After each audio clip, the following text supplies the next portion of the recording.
Good morning. I'm Maddie Russell, Congregational Life Coordinator, and it's my pleasure to welcome you to this service of the First Universalist Church of Rochester. If you're here for the first time this morning, we especially welcome you. Thank you for making it to our worshiping community. Please remain for coffee hour after the service for connection and fellowship. There is a visitor's form that can be found on the back of your order of service or by clicking the link in the chat. Please fill this out so that we can offer you a welcome beyond what we can offer you here on a Sunday morning. If you're looking to be a part of our welcoming ministry at First Universalist, please sign up to offer coffee hour. Partnering with others is always encouraged. In our pulpit this morning, we welcome Reverend A.J. Van Tine, the Assistant Minister at First Unitarian. He's stepping in this morning for Reverend Lane May Reed, our settled minister, who is recovering from COVID. We're especially grateful that Reverend AJ is here to help us today. Before we take a moment to turn to our neighbor, let's take a moment to turn towards the camera and to greet our online worshiping community with a wave. And if you're online this morning, please feel free to pop into the chat and offer a greeting.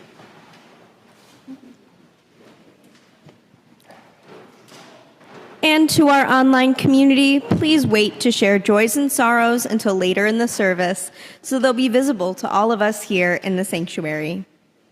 If you're here at First Universalist, let's take a moment to turn to our neighbor this morning and offer a greeting.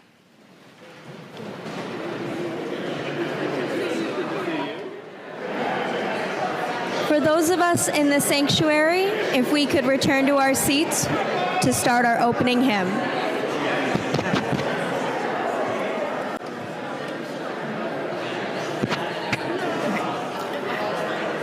For our friends in the sanctuary, if we could please take a seat or rise in mind, body, or spirit to sing our opening hymn, number 56, Bells in the High Tower. Yeah.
weeks ago, George and I were flying back from somewhere, and the plane experienced serious turbulence. I hate turbulence. I remember my brother Ken, a pilot, saying to me that planes don't crash from turbulence. So I did what I normally do at times like that. I looked up through the ceiling of the plane and talked to my brother. "Okay, Ken, hold this plane steady and stop it shaking." Not like a prayer, more like a conversation with my brother, who I always thought was in the sky, not heaven, after he died. After all, he was a pilot. I was clenching my hands on the armrests as if my actions could stop the dropping feeling of the turbulence, when I heard the little boy behind me in his tiny voice. "Whee!"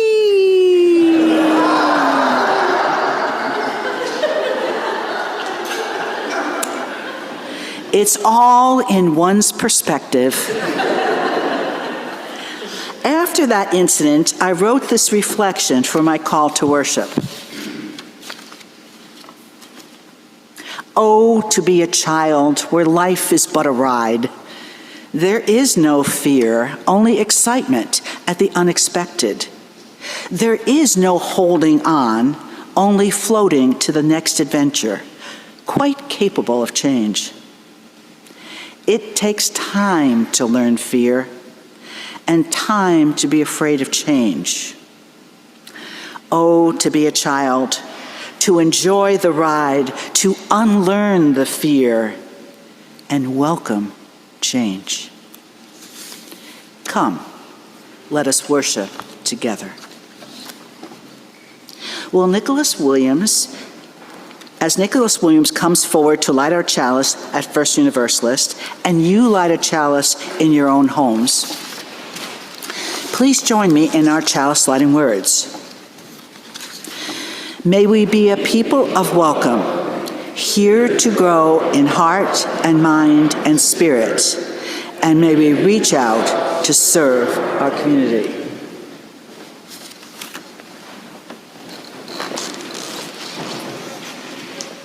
So I'm an add-in. I don't normally belong here, right?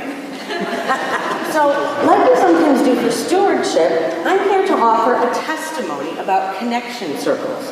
So we've done connection circles before in a past incarnation called small group ministry. But as old people have said, I don't know what that means. I think connection circles are a better name. We're a circle where we connect. And so you're going to be hearing more about this and why we're doing this, both in my newsletter for November and in the weekly email, et cetera, et cetera. But I wanted to tell you about a connection circle that I'm a part of that I didn't think that I should be a part of. My first maybe 4 years here as your Director, Minister of Lifespan Faith Development, I did not join our local chapter of Laredo, which is the Liberal Religious Educators Association. I figured it was for the big churches, the directors who had all the kids, who knew all the stuff. And I was going to be small potatoes. They weren't going to know what to do with me. They were going to think like, oh, they don't count somehow. I don't know. Why do we do this to ourselves? Why do we think these thoughts? And I also thought, that's an hour a month. They go on, and I don't know what else they do. I don't have time for that. At that time I was only 15 hours a week. Like I could use that time better. I was so wrong. The joint retreat is in the spring is with the ministers and the religious educators. And eventually, during COVID, I found that time online with them, we all just came to share our strengths and our sorrows, our joys and our weaknesses, our what the heck are we doing here? How are you trying to throw spaghetti against the wall? What's sticking for you and why not? No matter what size we were all in the same boat. And how good it was to be able to lay my fears and vulnerabilities bare. And for people to not judge, but to say, oh yeah, I've been there. Or, it's okay, we all have those moments. Or, yes, we are also in that position right now. And to share ideas and to feel heard and welcomed, to feel whole. And that not only for the ideas that I've gotten there, but just for the comfort and grounding to reposition myself for what we do next. That has been one of the most valuable hours of my month since I started attending the connection circle of other religious educators here in upstate New York. So I encourage you to fill out your time availability for connection circles. For whatever your reason that you think you might not belong, or that time might not be worth it to you in your day or your week. Having a place where you feel heard and known and seen and loved is invaluable. Thank you.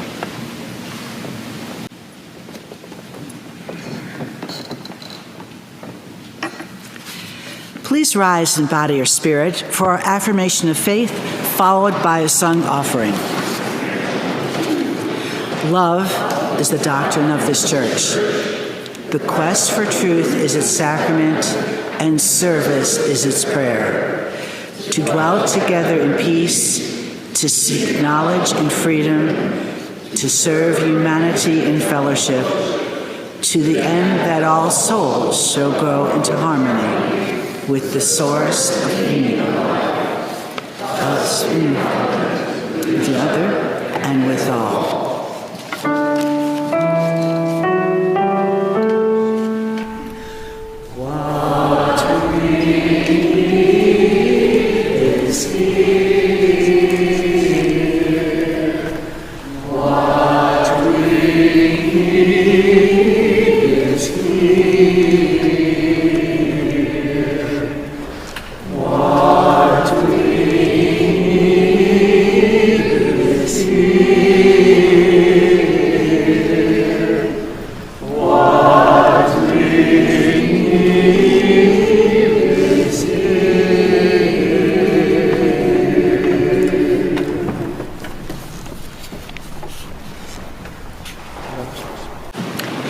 Times of change are the times of greatest stress for human beings, but also the times of greatest growth. We know it, but that doesn't make it any easier. As we sit together, sharing in these times of stress, let us hold onto each other's hands and find a way to grow together. Please place your offering in the offering basket or give online by scanning the QR code on the back of your order of service.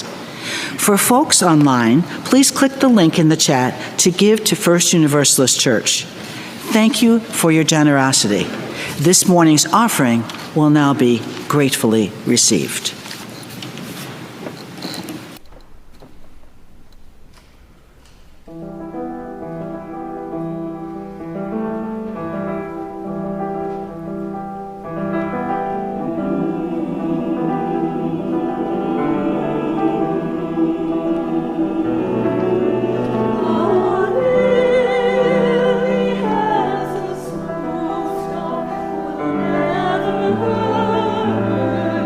Never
Children today are listening from the balcony or down here or in the child care room on the screen, I want to invite you to come closer to the screen or to look in for the pictures. This is a classic story.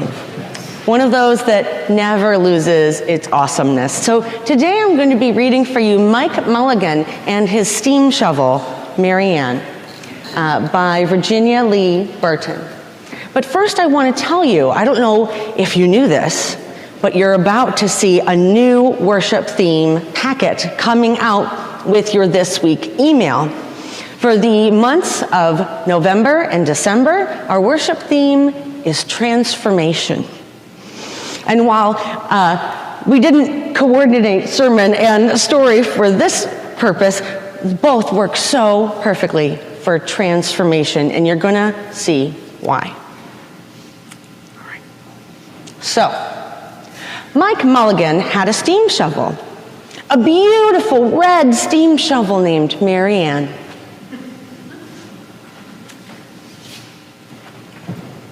Perfect. Mike Mulligan and Mary Ann had been digging together for years and years. Mike took such good care of Mary Ann that she never grew old. It was Mike Mulligan and Mary Ann, and some others, who dug the great canals for the big boats to sail through. And it was Mike Mulligan and Mary Ann and some others who lowered the hills and straightened the curves of the long highways for the automobiles. It was Mike Mulligan and Mary Ann and some others who dug the deep holes for the cellars of the tall skyscrapers in the big cities.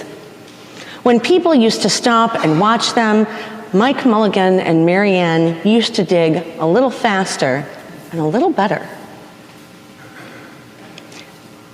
Then along came the new gasoline shovels, and the new electric shovels, and the new diesel motor shovels, and took away all the jobs from the steam shovels. Mike Mulligan and Mary Ann were very sad. All the other steam shovels were being sold for junk, but Mike loved Mary Ann, and he couldn't do that to her. One day, Mike read a newspaper that the town of Popperville was going to build a new town hall. "We are going to dig the cellar of that new town hall," said Mike to Mary Ann, and off they started. They left the canals and the highways and the big cities where no one wanted them anymore and went out to the country, to the little town of Popperville. When they arrived, the building committee was just deciding how to dig the cellar of the new town hall. "Mary Ann and I will dig the cellar for you in just one day," said Mike. They started early the next morning. Soon, a little boy came along. "Do you think you will finish by sundown?" he said to Mike Mulligan. "Sure," said Mike. "If you stay and watch us. We always work faster and better when someone is watching us." Then members of the committee came over and they stayed to watch. Mike Mulligan and Mary Ann dug a little faster and a little better. This gave the little boy a good idea. He ran off and told all his friends in town, and they all stopped and stayed to watch. That made Mike Mulligan and Mary Ann dig a little faster and a little better. Clang, clang, clang! The fire department arrived. They saw the smoke and they thought there was a fire. The little boy said, "Why don't you stay and watch?" Once they heard the fire engine, the children at the school across the street couldn't keep their eyes on their lessons, of course, and so the teacher called a long recess so that the whole school came to watch. News spread, and people from all over came to see Mike Mulligan and his steam shovel, and to see if they could dig the cellar in just one day. The more people came, the faster they dug. Suddenly, it was quiet. Slowly, the dirt settled, the smoke and steam cleared, and there was the cellar, all finished. The sun was just going down. "Hooray!" shouted the people. "Hooray for Mike Mulligan and Mary Ann. They have dug the cellar in just one day." Suddenly, the little boy asked, this is a really smart kid, by the way, "How are they going to get out?" Mike Mulligan looked at the four walls and the four square corners, and he said, "We dug so fast and so well that we've forgotten to leave a way out." Nothing like this had ever happened before in Popperville. Everybody started talking at once. And the little boy had another good idea. "Couldn't we leave Mary Ann in the cellar and build the new town hall above her? Let her be the new furnace for the new town hall, and let Mike Mulligan be the janitor." So I appreciate they didn't voluntold them. They found a ladder, and the building committee climbed down into the cellar to ask Mike Mulligan and Mary Ann. "Why not?" said Mike Mulligan. And so it was decided, and everybody was happy. They built the new town hall right over Mike Mulligan and Mary Ann. It was finished before winter. Now when you go to Popperville, be sure to go down to the cellar of the new town hall. Remember, she was a steam digger, so now she became a steam boiler, an old octopus heater. There they'll be, Mike in his rocking chair and Mary Ann beside him, warming up the meetings in the new town hall. Some of the biggest takeaways that I always had from this book is friendship matters. It matters who we have this journey with in our lives.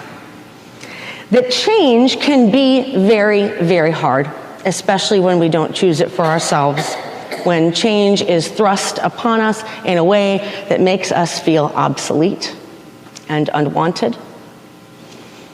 But sometimes change can be for the better if we work together with a friend, with those who care for us, to find our next incarnation in this life. May it be so. And amen. I invite any kids who are still in here, if they want to come up for children's worship with me, they may. And as we prepare our hearts for joys and sorrows and our prayers, I invite you to sing the doxology with me.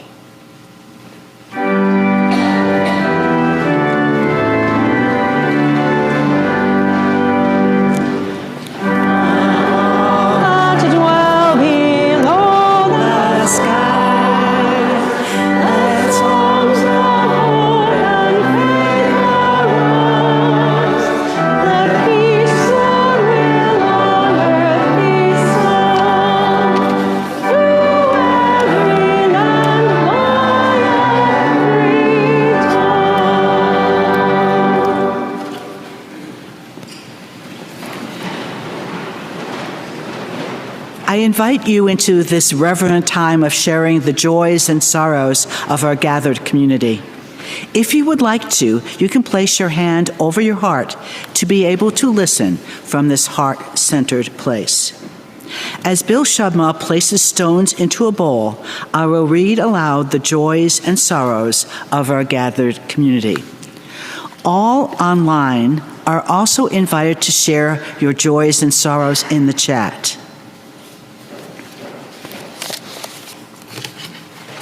Dwight Montague. Joy, early voting at Susan B. Anthony's house on Halloween, in costume, with friends. And a friend from church stopping to say, hi, Dwight.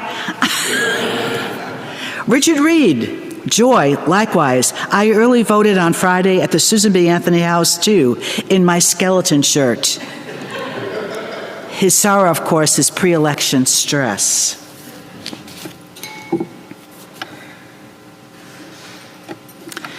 A sorrow from Lois Baum. Please hold Greg in your heart as he struggles to regain his strength after several months of some very challenging health issues. Please help me with the power of positive thinking, because with the determination and love, I believe he will ultimately do well. Thank you.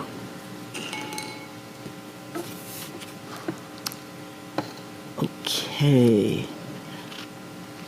A sorrow paired with much joy. My mother, who has been in the ICU, is breathing well today.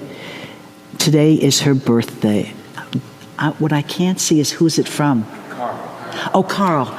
Okay, cool. Because that's in light and I couldn't see it. Anything else?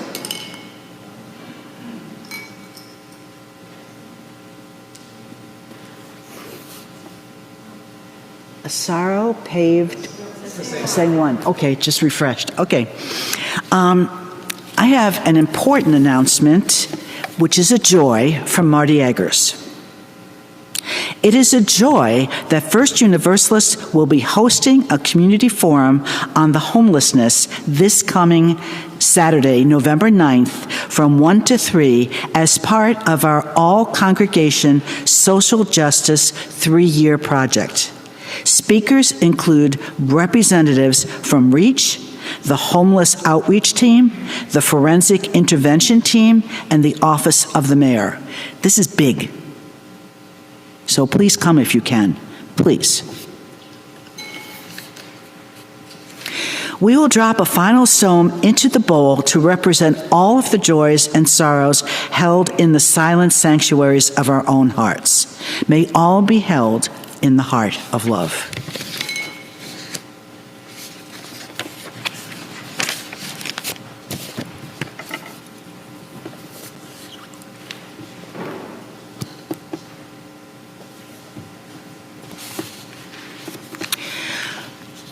We hold this morning that this church is a worshiping community that is meeting in a time of war. We acknowledge the wars and conflicts that are happening in Israel, Palestine, Ukraine, the Congo, and Sudan. We acknowledge that there are more conflicts and wars happening that we are not even aware of. We earnestly pray for these wars to cease. We light a white candle to acknowledge the grief we feel in this sanctuary and wherever we are worshiping from. Let us be connected by our grief.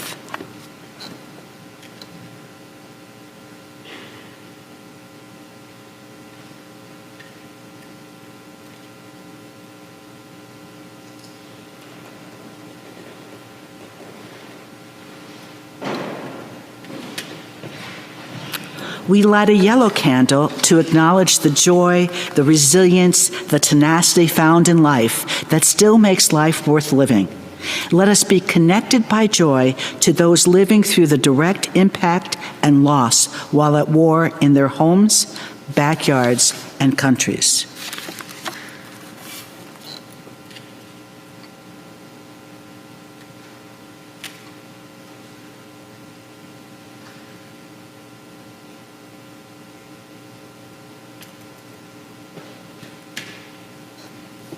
We will hold a brief moment of silence to honor the many deaths that have happened this past week due to wars across our world.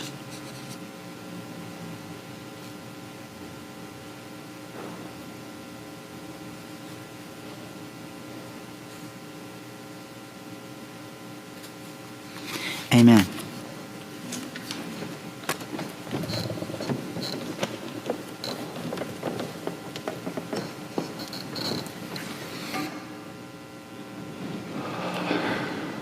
Please join me now in the spirit of meditation, reflection, and prayer as I offer these words adapted from the Reverend D.L. Helfer. Great mystery which grounds us and surrounds us. Divine presence known by many names and in so many ways. Spirit of all that moves among us and through us. As the election nears, help us to let love lead. Help us recognize that polarization can also be understood as passion. Passion to build something better that holds all of us at the center. Help us to imagine and to foster a world in which we listen more than we talk, where our priority is to learn as much as teach, a world in which we find ways to connect across the chasms of difference, making space for revelation to emerge. Spirit of love, help us turn towards love with the world, with each other, with ourselves, all the same thing at its core. Let us extend grace within our movements and between our movements, less sure, more curious, wondering together what is possible. Spirit of all that is open and hopeful, guide us in building a larger tent, not solely Republican or Democrat, independent or uncommitted. Let us learn too from our ancestors, from generational pain and generational survival. The movement of generations building across difference something better, larger and more encompassing that can hold all of us.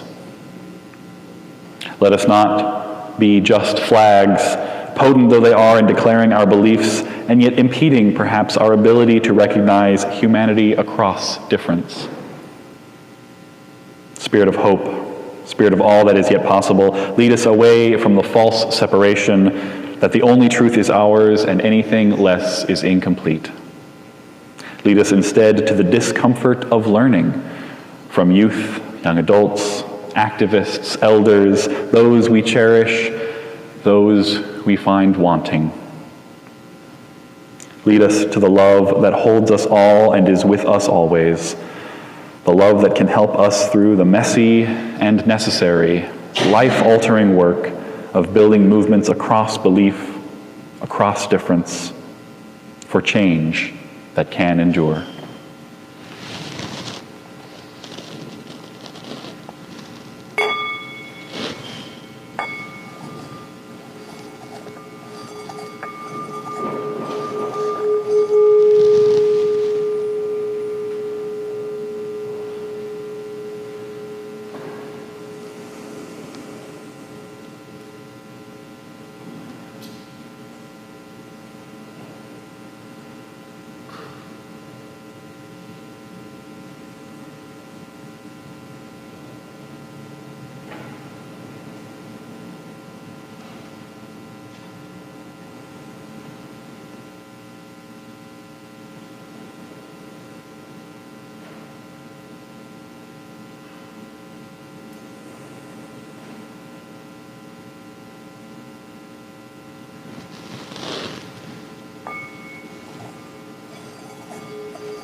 Amen.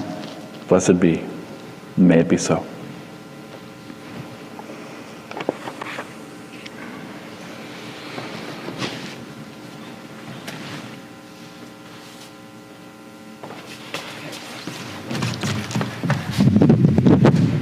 Time for some instructions. This is a canon, and we'd like to sing it through all together once, and then as a canon twice, but it's written in the hymnal as a 4-voice canon. The choir tried this before the service, and we really bombed. So we're gonna be happy with 2-voice canon, and my friend David is going to come up and lead this side, and I'll lead that side. But first and let's do it twice, okay? But first I'll play along on the piano. Everybody can sing at unison, and then we'll burst into the canon and hope for the best.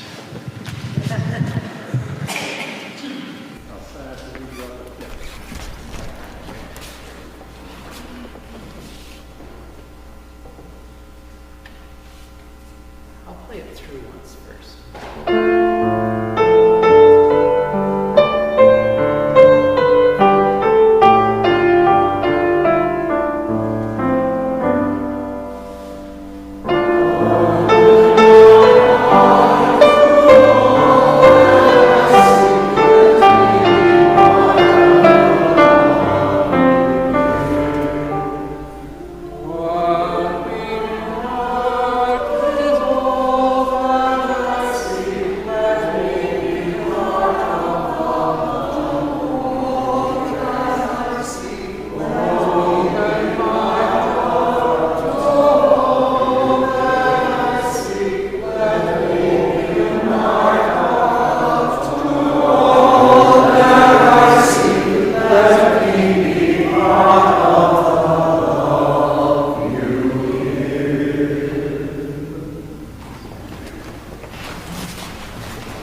Thank you for the gift of beautiful music this morning.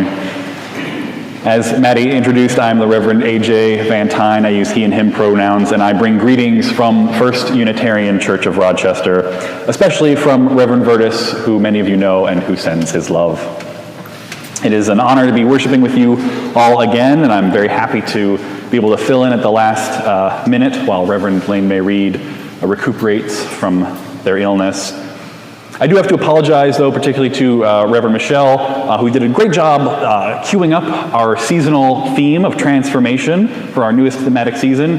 But here I am bringing you my sermon from last season. Part of transformation is adapting to a changing world, so I hope you will be both adaptive and generous as we linger in the theme of generosity for a little bit longer this morning. I'm sure there will be more than enough transformation in the weeks ahead, regardless of what happens on Tuesday. But to begin with generosity, I want to begin offering a poem from Alberto Rios, the poet laureate of Arizona. When giving is all we have, one river gives its journey to the next. We give because someone gave to us. We give because nobody gave to us. We give because giving has changed us. We give because giving could have changed us. We have been better for it.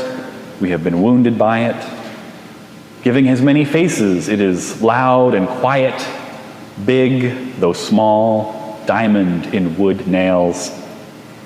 Its story is old, the plot worn, and on the pages too, but we read this book anyway, over and over again. Giving is, first and every time, hand to hand, mine to yours. You gave me blue, and I gave you yellow. Together, we are simple green. You gave me what you did not have, and I gave you what I had to give. Together, we made something greater than the difference. Now, as you may know, our seasonal themes are taken from the recent rearticulation of shared Unitarian Universalist values from our larger association of congregations. And being a covenantal faith rather than a creedal one, what truly holds us together as a faith community isn't shared beliefs, and it is our shared values, but even more than that, it is not the values themselves, but the covenantal promises we make about those values and to lift up and to live out those values in the world. And so in this new articulation of our shared values, each one of them has a description of what we mean by things like generosity, transformation, and justice. But each of these also comes along with a covenantal promise. So for the value of generosity, that promise reads, we covenant to freely and compassionately share our faith, presence, and resources. Now I want to focus in and be real specific, focus in on just 1/3 of that covenant this morning, the sharing our faith part. In particular, I'm interested in this part because I think it's the least obvious what it means on the face of it, and it's also possibly the most characteristically Unitarian Universalist part of the generosity value covenant.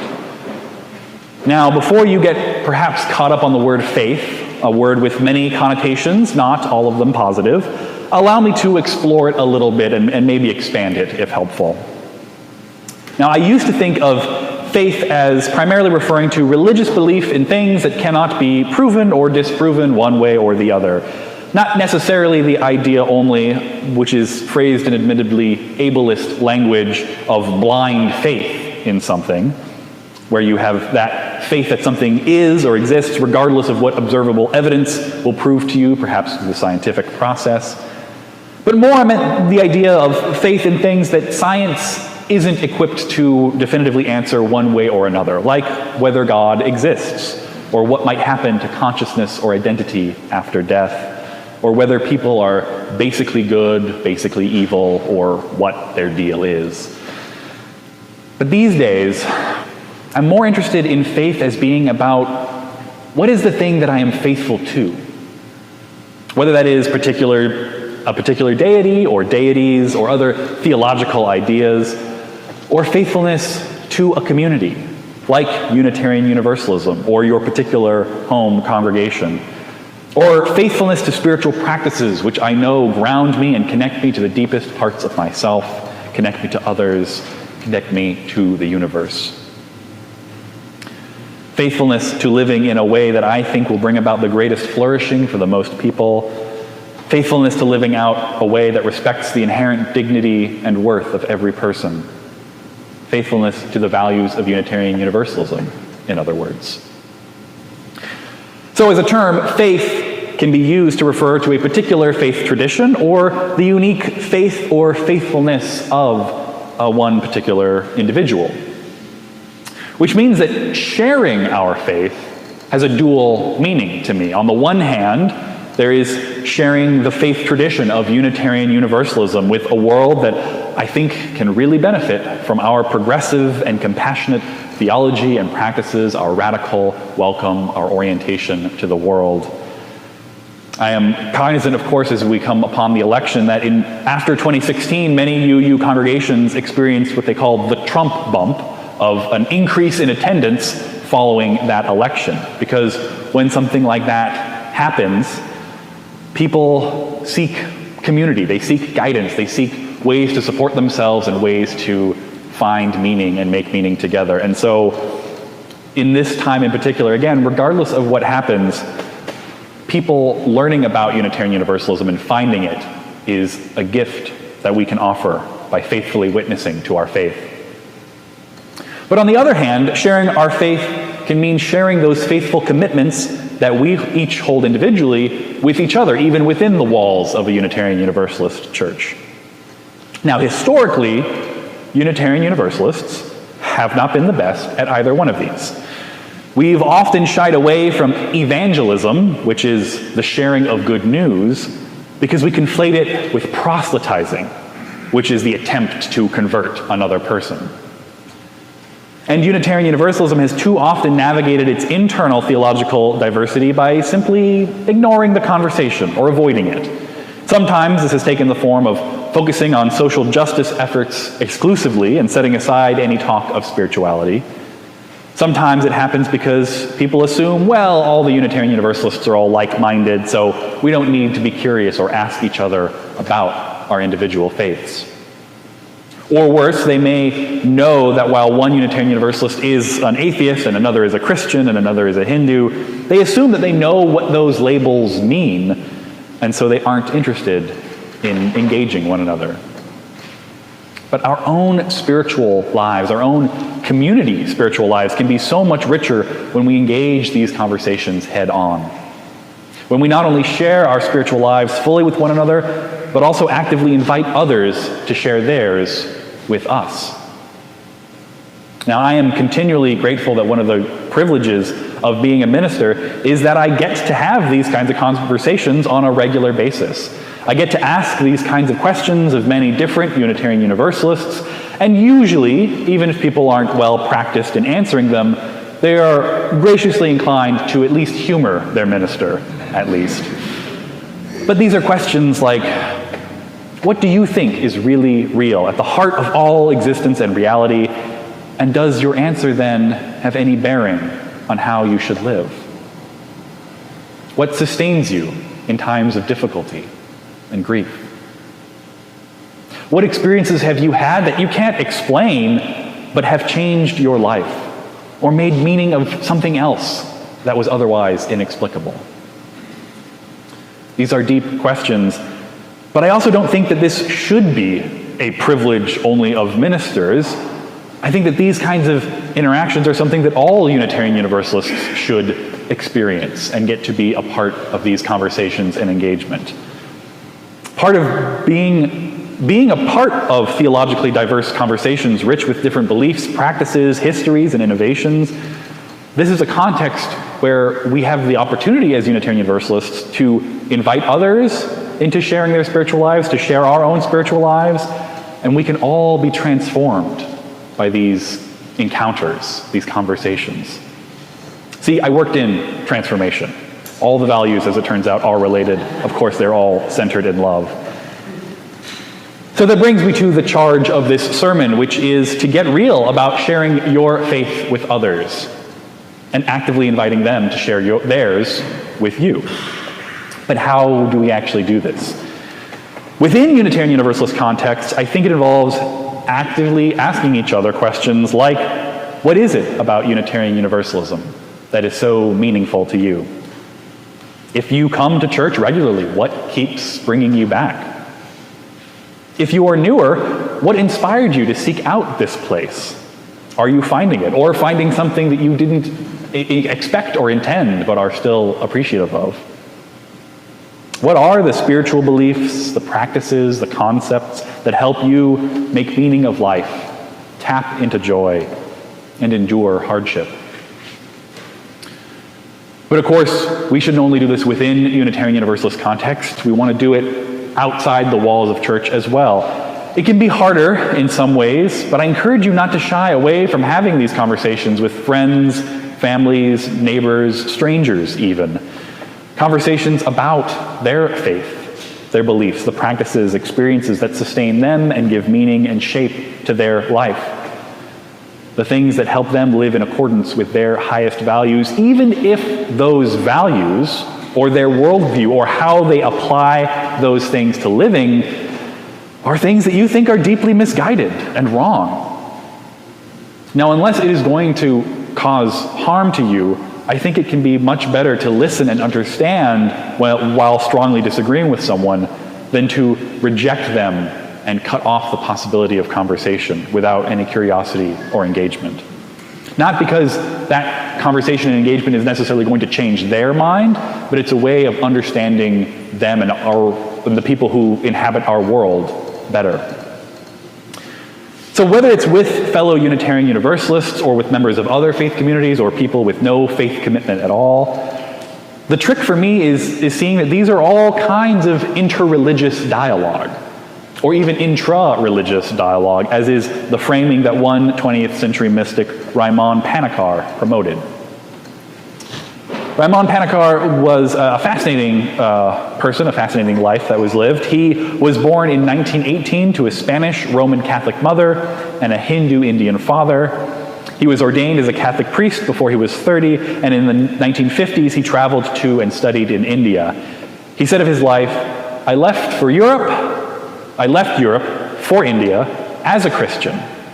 I discovered I was a Hindu and returned as a Buddhist without ever having ceased to be a Christian. So he held multiple religious belonging in his own faith journey. And he also spent his career seeking and teaching what he called intra-religious dialogue. And in the preface to his book on the subject, he summarized the practice that he encouraged like this. In brief, the intra-religious dialogue is itself a religious act. An act that neither unifies nor stifles, but re-links us in all directions. It takes place in the core of our being, in our quest for salvific truth, in whatever sense we may understand these two loaded terms. We engage in such a dialogue not only looking above towards a transcendent reality, or behind towards an original tradition, but also horizontally, toward the world of other people who may believe that they have found other paths leading to the realization of human destiny. The search becomes an authentic prayer, a prayer open in all directions. Now, I think that this is a beautiful description of what interreligious dialogue can be, far beyond and deeper than merely exchanging facts and trivia between two members of different religious communities.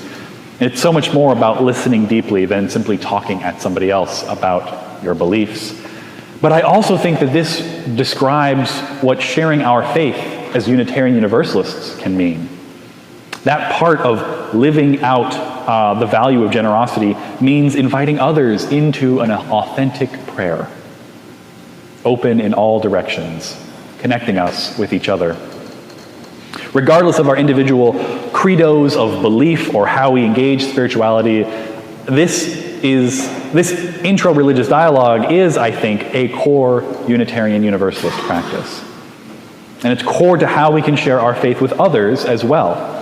I was recently training facilitators for the newcomer class at First Unitarian, and we were talking about how to answer questions that people might have, like, well, what do you believe about X, Y, and Z, about what happens after death or whether God exists? And we talked about how the initial answer, sort of a universal preface answer, is that for many of these questions, there is no answer handed down to us by our tradition. But then you follow up as the facilitator or the welcomer, and you can go into your own personal answer to that question as a way of modeling that breadth of theological freedom in our faith. Because, of course, the power in our faith is not that you can believe whatever you want. That way lies the madness of absolute relativism. But there is power in the fact that our faith does not prescribe a one-size-fits-all answer to theological questions. It's the difference between saying anything goes and saying you're not required to go with any one thing in particular. This open, pluralistic way of being a religion can be hard to wrap our heads around. As I wrote that distinction, I realized it's a very subtle nuance in that difference, but it is an important difference. And it's hard for new people or people who are not Unitarian Universalists to understand. And so I think the more that we can be public evangelists and witnesses for Unitarian Universalism, the more that we can share our faith with the wider world, the more lives and souls can be changed, and yes, even saved. Although saved from what may be up to their own individual interpretation. But if you are to be an evangelist for Unitarian Universalism, as I think you'd want to be if you're here because our faith has changed your life for the better, then we must also be able to have these conversations within Unitarian Universalism as well as without. Why share our faith out there if we aren't also actively sharing it within our community? And how do we share our faith with the uninitiated or the unexposed if we haven't tried that with each other first, right? This intra-religious dialogue, this multi-directional prayer or spiritual practice is just that. It is a muscle which takes practice and exercise, and where better to practice than church? And if you are new to this faith community and you're sitting here listening to me, not quite sure about my attempts to recruit you as an evangelist for Unitarian Universalism, do at least take us up on the challenge of our stated aspirations. Inquire with the Unitarian Universalists that you're meeting about their spiritual lives and offer your own truth in return. Not because one of you has the right answer and by duking it out you'll be able to figure out the truth, but because you never know what might be meaningful to somebody else. Because it is a gift to share deeply in this way, and others will be better for knowing you better, and you them in this deeper way. As in the poem from Alberto Rios, we make something greater from the difference when we invite each other into giving. And if the basic fabric of the universe is love, and there is a creative force of love underlying all things, and I certainly can agree with that framing and articulation, then when we offer this kind of deep listening, this invitation and this witness and this sharing to the most vital questions and deepest held beliefs, the essential practices in somebody else's lives and our own, well, that, my friends, is being love. That is participating in that divine love. That is creating or co-creating experiences of the sacred in this life, in this world, with each other. What better way to share the power of Unitarian Universalism with another person. In our living tradition, there is no creed set down from on high or from a mythic past, so truly giving from ourselves to each other in community is all that we have. When giving of resources, we make a greater bounty shared with beloveds. When giving of presence, we create relationship, connection, and the possibility of transformation. When giving of faith, we deepen our encounters with the holy, we expand our understanding, and we grow our hearts. May it be so. Blessed be. Please join us now in our closing hymn, number 396, I Know This Rose Will Open.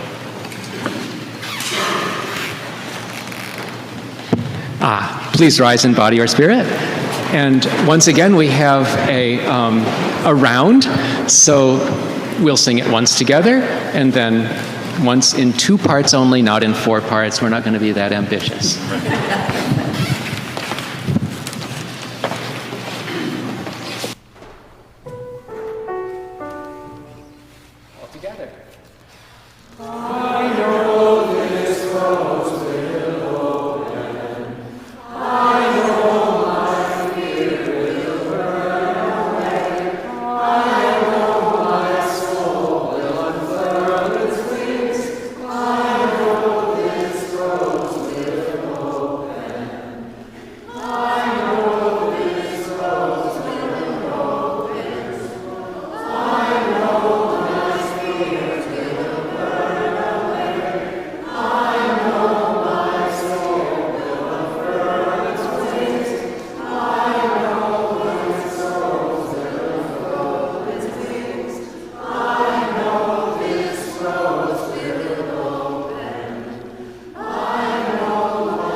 Please remain standing as Patty extinguishes our chalice flame for this morning.